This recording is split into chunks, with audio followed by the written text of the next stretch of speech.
lá, né? Quando a gente usa o contraste, só para vocês terem aqui o que a gente chama de valores de referência, o que que é normal, né? O tempo que leva, né, o contraste para passar pelo esôfago e pelo estômago nos cães é imediato. E para sair do estômago é de cerca de 60 minutos. Então, para a gente visualizar o contraste nas alças intestinais, né, e o estômago já sem contraste, a gente tem que esperar uma radiografia 60 minutos depois, ou seja, 1 hora depois. E por isso essas radiografias sequenciais que eu mostrei para vocês lá. Porque normalmente quando a gente usa um contraste, a gente quer estudar como está o trânsito gastrointestinal, ou estudar como está o trânsito urinário, geniturinário, né? Então, no caso do trânsito gastrointestinal, não é nada muito imediato, né? Depende da peristalse, depende da quantidade de alimento que eu tenho ali. Então, existe aquilo que a gente chama de valor de referência para o tempo de passagem, tá? Então, no cão, estômago e esôfago, imediatamente após a gente fornecer, né, ou passar via sonda. Para sair do estômago, demora até 1 hora. O tempo do trânsito pelo intestino delgado, ou seja, para invadir todo o intestino delgado, né? Falando-se aí de sulfato de bário em cães, é de 2 a 3 horas, então a gente pode demorar até 3 horas para a gente limpar, né, de contraste o intestino delgado. E o sulfato de bário ainda requer uma média, né, de 1 hora a mais para atingir o colo de um cão, né? Então, por isso a gente radiografa, como vocês viram aqui na imagem anterior, no cão, duas últimas projeções, no caso, depois de 6 horas, tá? Porque aí, então, a gente vai observar que é para o contraste ter saído, tá? Para ter realmente chegado ao final ali e ter sido eliminado, certo? Bom, então, uma outra coisa que é de a gente informar, né, o proprietário, o tutor, que o animal, na defecação, ele vai eliminar aquela substância branca, no caso, o bário, né, nas fezes, e que isso é natural, tá? Porque a gente forneceu. Em gatos, o tempo de trânsito pelo intestino delgado, do sulfato de bário, é de 30 a 60 minutos, tá? Pode ser um pouquinho mais rápido, dependendo do animal. Os iodetos orgânicos, né, que é aquilo que é a base de iodo, iodato, passam pelo intestino delgado de um canino de 45 minutos a 1 hora, então demora um pouquinho mais. Mas não parecem transitar pelo intestino de um felino tão rapidamente quanto as preparações de bário. Então, no caso do intestino, né, os iodetos orgânicos, eles demoram um pouquinho mais, né, mais que 2 a 3 horas para atingir, para alcançar e terminar de passar pelo intestino delgado, tá? Então, lembrar que quando a gente trabalha com esse outro tipo de contraste, o tempo para a última radiografia ele tem que ser maior, certo? Aqui, só para vocês compreenderem, né? O trânsito gastrointestinal normal, né? Eu fiz, né, o preparo, né, e forneci aqui, no caso, o bário, tá? Sulfato de bário, e aí teve a coloração, né? Então, passou pelo estômago, né? Atingiu o intestino delgado e já começando a dar indícios ali de que está chegando no intestino grosso, certo? Trânsito gastrointestinal com sulfato de bário, de novo, né? Então, ali, ó, já passou pela região de esôfago, né? Alcançou estômago e intestino, tá? E aí, aqui, uma radiografia torácica que nos elucida uma hérnia diafragmática. No momento em que a gente administrou o contraste, o que aconteceu? O contraste corou estruturas dentro da cavidade torácica, né? E essas estruturas são visivelmente o quê? Quem aqui me responde? O que são essas estruturas coradas aqui dentro da cavidade torácica?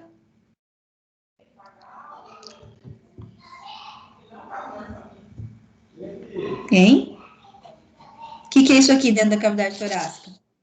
Alça Alça intestinal? intestinal. Quando a alça intestinal invade a cavidade torácica, o que aconteceu, pessoal? Hérnia diafragmática. Ou uma hérnia ou uma ruptura diafragmática, né? Normalmente a ruptura diafragmática é causada por corpo estranho, né? Então a gente veria algo aqui que nos diria que tem um corpo estranho, né? Que rompeu aqui o diafragma. Nesse caso, né? A gente não consegue visualizar, né? A gente só vê que tem a passagem aqui, né? Das alças intestinais para a cavidade abdominal. Normalmente aqui, né? A gente vai ver uma edemaciação, né, um volume aqui na cavidade abdominal desse indivíduo, desse animal, e temos uma hérnia diafragmática, certo, pessoal? Bem fácil no diagnóstico aqui de contraste. A gente vê que passou a alça intestinal corada, certo? E aqui, o que mais que a gente visualiza? Contraste de sistema digestório, né? De novo, um processo obstrutivo aqui, impedindo que o contraste ele termine a sua passagem, né, para a região de cólon descendente de reto aqui para ser eliminado nas fezes. Então aqui, ó, o contraste foi injetado, praticamente terminou seu trânsito de estômago, né, gástrico, invadiu o intestino delgado, chegou na região de intestino grosso e bloqueou. Vocês estão vendo esse bloqueio aqui, ó?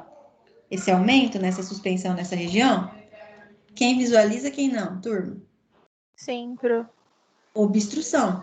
Tem algo aqui que está impedindo a passagem, né, desse contraste, tá? Tanto pode ser um corpo estranho, só que assim, fatidicamente a gente não consegue ver esse corpo estranho aqui, né? Não tem uma mudança na radiopacidade da estrutura, simplesmente um abaulamento, né? Então você vê que aumentou, o que pode estar acontecendo? Pode ter colabado parte do cólon descendente, né? Por um processo inflamatório, infeccioso, enfim. E possivelmente num caso como esse aqui, o tratamento é o quê? Cirúrgico. Cirúrgico, muito bem. Aqui, nessa outra imagem, né? Um processo obstrutivo causado por uma intussuscepção. Quem aqui já aprendeu, lembra o que é uma intussuscepção?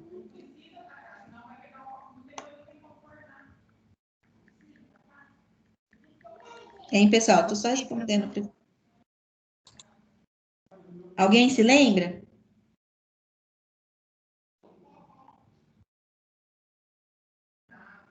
Alguém lembra ou não? Intussuscepção, pessoal, então aqui, ó, eu tenho a alça, tá? Vocês imaginem que aqui é um corte de alça intestinal, todo mundo vê? O que acontece na intussuscepção? A alça, uma porção da alça, ela é invaginada pela outra porção. Então, acontece isso aqui, ó, intussuscepção. E aí, nesse momento, né, colaba a alça que adentrou a outra alça, outra porção adjacente, né? Então, causa isso daqui, ó, tá? Que é o que vocês estão vendo aqui nessa imagem. E aí, o que acontece? A alça fica obstruída tanto por bolo, por massa fecal, né? Por bolo alimentar aqui, quanto pelo contraste, né? Então, vocês vejam aqui, ó. Deixa eu tentar desenhar, que eu acho que vai ficar mais claro. Então, tem o contraste adentrando aqui, e aqui, de repente, ó, eu tenho ausência de contraste e o contraste parado aqui na lateral. Então, o que aconteceu? Parte dessa alça, né, que já está obstruída e cheia de conteúdo, ela fez intussuscepção com essa outra porção de alça aqui, lateral. Então, aqui o contraste estaciona nos bordos, né, da alça que abraçou, da porção da alça que abraçou a outra, que envolveu a outra, e aqui a alça que adentrou dentro dessa outra porção. Então, o contraste fica marginalizado aqui, aqui a gente vê conteúdo, tá? E uma obstrução, tá obstruído isso aqui. Nesse caso de intussuscepção, o que a gente tem que fazer também? Cirurgia? Também, certo, pessoal? Cirurgia também. Outra coisa, processo obstrutivo com corpo estranho linear. Nesse caso aqui, aonde vocês veem o corpo estranho? Todo mundo consegue enxergar o corpo estranho aqui nessa imagem ou não?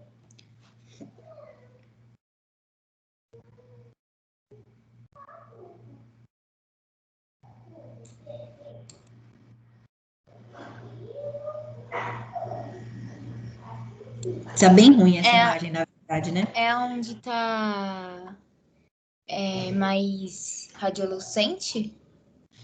Exatamente, aqui, né, ó. Isso. Então, olha lá, ó, tem aqui, né, o conteúdo, passei o contraste, ele tá conseguindo avançar devagar, mas a gente tem um corpo linear aqui obstruindo, tá? Então, o que acontece? Fica visível, fica notório, né, uma estrutura mais radiolucente, né, então fica notório no exame, na avaliação com contraste, certo?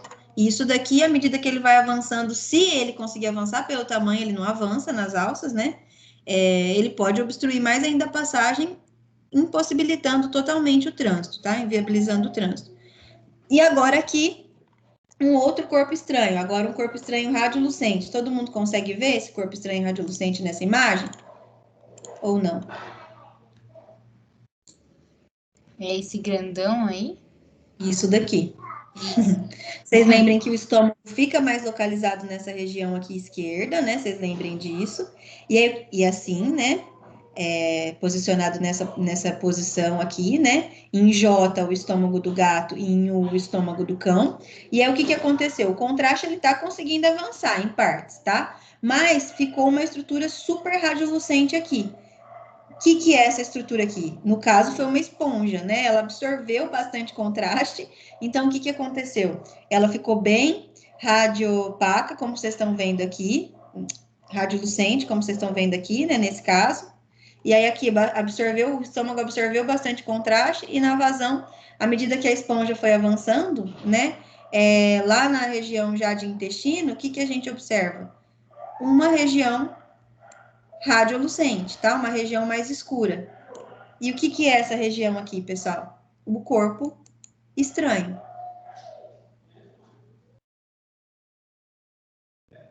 Vamos lançar. Aqui, né? Agora, numa outra visualização aqui, o que a gente observa? Um linfoma, né? Um linfoma que ocupa estômago e região de duodeno, início do duodeno ali, né? Em tese, né? Essa região de estômago aqui, que recebeu o contraste, ela tinha que se apresentar num desenho um pouco diferente, né? Então, a gente vê aqui que tem uma irregularidade nesse bordo, né? Tem uma malformação aqui. Aqui na região de duodeno também a gente começa a ver que tem um extravasamento de contraste, tá? Então, o que a gente observa? Uma alteração, né? Então, isso foi confirmado com exames complementares como sendo um linfoma, né? Então, tá com contorno irregular, né? A gente vê que começa aqui nessa região mais de fundo aqui, né? Ele começa a ter um extravasamento, né? E uma mudança no formato da linha mesmo, né? Que delimita a região de estômago. E aí, pessoal, alguns outros exemplos, né, de contraste de sistema digestório, a gente vem falar do enema baritado, que a gente consegue observar uma série do intestino grosso e o cólon, né? O enema, como a gente já sabe, é quando a gente injeta uma substância por via retal, certo? A gente viu o exemplo do enema, no caso, para a gente conseguir diluir fezes e diminuir conteúdo ali de reto para fazer uma avaliação de intestino grosso, né? Quando que eu indico, né, enema com bário, né, um enema baritado, com solução de bário? Quando eu tenho diarreia sanguinolenta ou recorrente, tá? Então, sempre tem essa diarreia com bastante sangue vivo ali daquele animal, né? Então, é uma lesão de intestino grosso, né, de cólon, ou ainda uma região de reto, tá? Então, ainda, o que eu observo além disso, né? Uma evacuação com baixo volume e alta frequência. O animal está sempre defecando, só que bem pouquinho, né? Com ou sem sangue, pode ser nesses casos. Então, nesse caso, a gente indica utilizar essa solução por via enema, né? Solução de baro por via enema. Quando eu tenho suspeita de obstrução de cólon, não utilizo, porque se eu forçar a injeção da solução ali naquela região, eu posso causar ruptura do cólon. Quando eu tiver suspeita de ruptura, né, ou, aliás, quando eu tiver, né, propriamente dita, ruptura ou perfuração de colo, aí eu também não indico, né, ou se eu fiz em algum momento, né, recente, uma biópsia da parede de cólon. Então, fez uma biópsia guiada de cólon faz poucos dias, não utilizar bário, né? Mais uma vez, lembrando que quando o bário adentra a cavidade peritoneal, ele forma granuloma, é uma ferida, tem difícil cicatrização e não é isso que a gente deseja para esse pet, tá? Para esse animal. Observação: se eu tenho suspeita de lesão no intestino grosso, eu não posso fazer estudo radiográfico contrastado ou usar contraste iodado. Então, tenho suspeita de lesão, de ruptura, de ulceração do intestino grosso, não uso contraste de jeito nenhum, tá? Porque a gente sabe que o intestino grosso, se a gente exacerba a lesão ali com o uso do contraste, pode haver ruptura, extravasamento de bactérias ali importantes que podem causar uma peritonite, uma septicemia futura nesses indivíduos, tá? Quando eu tenho ruptura de cólon, por exemplo, óbvio que eu tenho uma complicação no uso do contraste, tá? Vou ter vazamento do líquido do cólon na própria cavidade peritoneal, tenho hemorragia em casos de colite ulcerativa, com uma solução contrastada eu vou piorar um pouco mais esse quadro do indivíduo, tá? Para eu fazer o enema, baritado, eu tenho que também fazer um jejum alimentar, só que um jejum um pouquinho maior, né, tendendo aí às 36 horas de jejum. Realizar a limpeza do cólon, administrando algumas substâncias, né, que estimulam a limpeza, né, que estimulam a defecação, tá? O uso dos orais de catárticos, tá? Enemas realizados com água morna, né, aquele enema que eu falei para vocês, a solução salina um pouquinho aquecida, de 2 a 4 horas antes da realização do exame, e posicionar o animal sobre uma superfície em que ele fique posicionado retinho, né, paralela à base da superfície, a mesa ali que a gente está posicionando, enfim. E, na maioria dos casos, é aconselhado que a gente promova anestesia. Por quê? Porque a gente vai relaxar o esfíncter. Se o esfíncter ele estiver muito contraído e tiver uma pressão contrária, a gente aumenta também a chance de a gente ocasionar ali uma lesão naquela região, certo? Equipamento que é necessário. O que eu preciso para fazer, né, pessoal, esse enema baritado? Um recipiente com ponta em tubo ou auxílio de sonda ou seringa, então uma sondazinha uretral, né, que a gente pode usar ali na região de reto agora. A solução de enema, uma aguinha morna ou uma glicerina e água, né, ou ainda uma solução salina. Enemas comerciais, né, que a gente tem alguns enemas aí, menos para os gatos, né, não é muito apropriado a gente usar esses enemas em gatos, são muito fortes, tá? Luva, obviamente, né? Preciso me proteger. Um gel lubrificante para aquela região. Um pano de proteção para a mesa, porque pode ser, dependendo da quantidade que eu tenho ali, que exploda realmente ali uma quantidade grande de fezes. Então, toalhas, tapetes de fralda, ou fazer dentro de uma banheira, porque vai voltar muito conteúdo. E para eu fazer o enema opaco, baritado, eu vou usar contraste de bário na dose de 20 a 30 ml por quilo de peso vivo, certo? Vamos lá. O que é o enema opaco, pessoal? Olhem lá. Um exemplo bem clássico, né? Um animal retinho, então a administração foi feita aqui, né? Tem uma ausência de vazamento da solução baritada no peritônio, né? Então, aqui, ó, todo o peritônio, toda a solução que foi injetada aqui, ela já foi para as alças próximas aqui, né? De intestino grosso, né? E até intestino delgado. Então, não tem, né, extravasamento de bário aqui no peritônio, tá? Aqui, nesse caso, a gente usou um contraste, e esse contraste corou uma solução de corpo estranho, certo, pessoal? Bom, isso era o que a gente tinha para a aula de hoje. Eu vou deixar para vocês mais uma atividade e vou mandar para vocês gravado, em formazinha de vídeo, respondendo as questões que eu passei para vocês naquela atividade da nossa aula de tórax, tá? Então, vocês vão ter mais 3 casos clínicos aí, 4, na verdade, para vocês responderem. Deixa eu voltar aqui. Todo mundo tá vendo a tela? Não mais, né? Não, tô vendo você. Isso. Vocês vão ver aqui mais 4 casozinhos para vocês tentarem responder, né? Então, com uma imagem, aquilo que são os sintomas clínicos e o tipo de raio-x que foi feito, tá? Raio-x simples ou contrastado, para vocês responderem as perguntas que eu vou mandar no formulário. Vou mandar essas imagens também em anexo lá, para vocês verem, mas vocês têm elas aí no slide que eu mandei via WhatsApp, tá bem? Alguma dúvida? Tá bom, Pro. Não. Tá certo, Pro. Certinho? Pessoal, junto